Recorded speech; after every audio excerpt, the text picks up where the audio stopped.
Vamos lá, meus queridos amigos. Próximo tópico aqui é perpendicularidade. O que são retas perpendiculares? Retas perpendiculares são retas concorrentes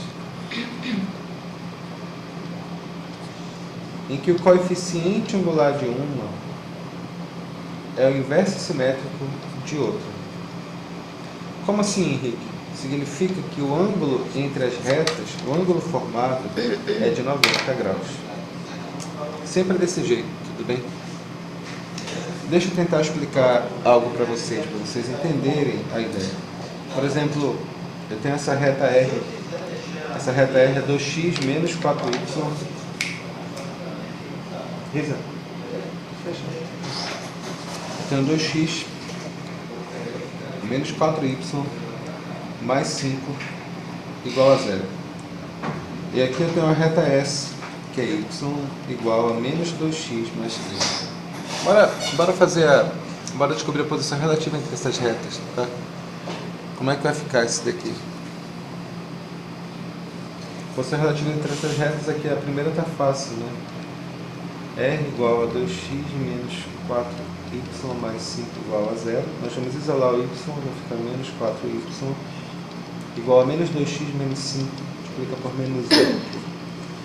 Ficar 4y igual a 2x mais 5, y vai ser igual a 2 quartos de x mais 5 quartos, y igual a meio multiplicado por x mais 5 quartos, que não dá para simplificar. Aí o outro está fácil, né? Porque ele falou que a reta S é y igual a menos 2x mais 3, portanto... desculpa, o coeficiente angular de R aqui vai ser igual a quanto? A 1 sobre 2. O coeficiente angular de S aqui é igual a quanto? A menos 2. Meninos, essas retas, obviamente, são retas concorrentes, porque os coeficientes angulares são diferentes entre si. Mas eles são concorrentes perpendiculares. Por que eu sei isso? Porque eu observo que os coeficientes delas são inversos simétricos. Inverso significa o contrário com o sinal oposto. Por exemplo, o coeficiente angular de R é igual a quanto? A 1 sobre 2. Bora fazer o inverso. Qual é o inverso de 1 sobre 2? É 2. Inverso simétrico significa inverso com sinal oposto. Isso aqui é o coeficiente angular de S. Todas as vezes que ocorre essa regra, meninos, e anotem bem isso daqui, nunca esqueçam isso, para que duas retas sejam perpendiculares, os seus coeficientes angulares sempre são inversos simétricos. Sempre. Sempre, sempre, sempre. Anotem isso daí.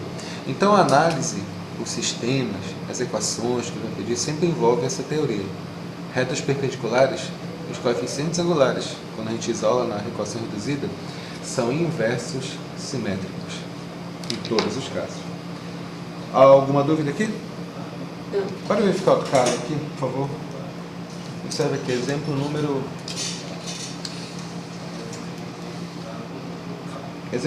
2.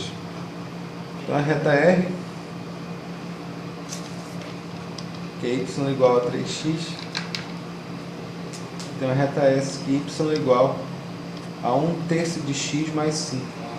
Determine, nesse problema, a posição relativa entre as retas. Então vamos lá. No primeiro caso aqui, na reta R, eu tenho y igual a 3x, significa que o coeficiente angular de R é igual a 3. Na reta S, eu tenho y igual a 1/3 de x mais 5. Significa que o coeficiente angular é igual a quanto? O coeficiente angular é igual a 1/3. Essas retas são concorrentes perpendiculares? Olha, elas são concorrentes, claro. Por que elas são concorrentes? Porque o coeficiente angular de uma é diferente do coeficiente angular da outra. Então essas retas, elas são concorrentes. Ok. Mas elas são concorrentes perpendiculares?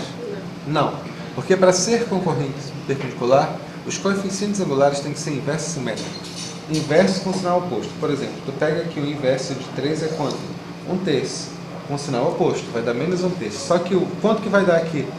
1/3 positivo. Ou seja, não mudou o sinal. Consequentemente, elas são concorrentes, mas não são concorrentes perpendiculares. Dúvidas ou dívidas? Vamos verificar mais um caso? Observe aqui, exemplo 3.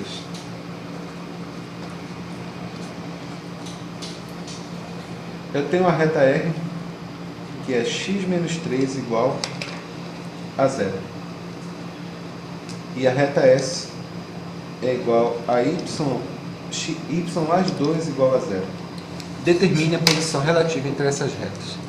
Até agora eu falei que para você identificar, preste muita atenção, esse caso é muito importante. Eu falei que para você identificar as retas que existem, se elas são concorrentes perpendiculares ou paralelas, você examina o coeficiente angular, ok? O problema é que nem todas as equações, como essas equações mais simples, muito simples mesmo, vai dar para isolar o coeficiente angular. Na verdade, vai dar para a gente fazer o esboço do gráfico, mas não vai dar para a gente achar o coeficiente angular diretamente. Mesmo assim, nós podemos identificar se elas são perpendiculares ou não. Então, vamos lá.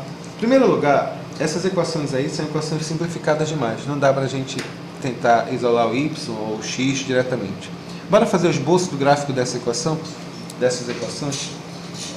Olha, observe, não dá para isolar o y, não dá para isolar o x, aqui fica meio complicado. Então, bora lá. Bora fazer aqui o esboço do gráfico.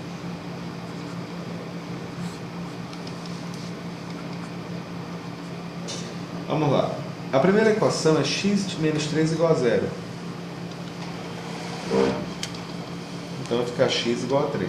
Se tu fizeres o esboço do gráfico dessa equação, vai ficar assim, x igual a 3, né? Aqui pegou 3. E está aqui uma reta que passa por esse ponto, tudo bem? A outra equação, vamos tentar fazer,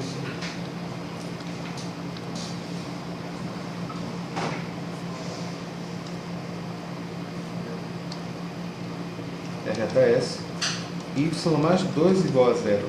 Y igual a quanto? Igual a menos 2. Então vamos colocar aqui menos 2 em uma reta que passa por aqui. Observe que no primeiro caso e no segundo caso, a reta S, não dá para a gente isolar em termos de coeficientes angulares ou o valor que está perto do x, não tem como fazer isso. Mas a gente é obrigado a fazer uma análise. Então o que a gente faz? A gente faz um esboço do gráfico. E a gente observa nesse esboço do gráfico que o ângulo formado entre essas retas é o quê? 90 graus. Funções constantes, que é o caso que a gente está falando, a reta vermelha vai ser uma função constante de y, a reta preta vai ser uma função constante de x. As funções constantes, quando elas se cruzam, elas sempre serão perpendiculares. Ficou claro aqui a ideia? Desse tipo de função constante, claro. Elas serão perpendiculares. Ficou claro aqui? Observe que nesse caso não dá para a gente fazer diretamente. Por quê? Porque não tem como definir o coeficiente angular de cada um. Vamos fazer mais alguns exercícios só para fixar, um pouco mais elaborados, para a gente entender essa questão de perpendicularidade, tá bom? Anotem aí.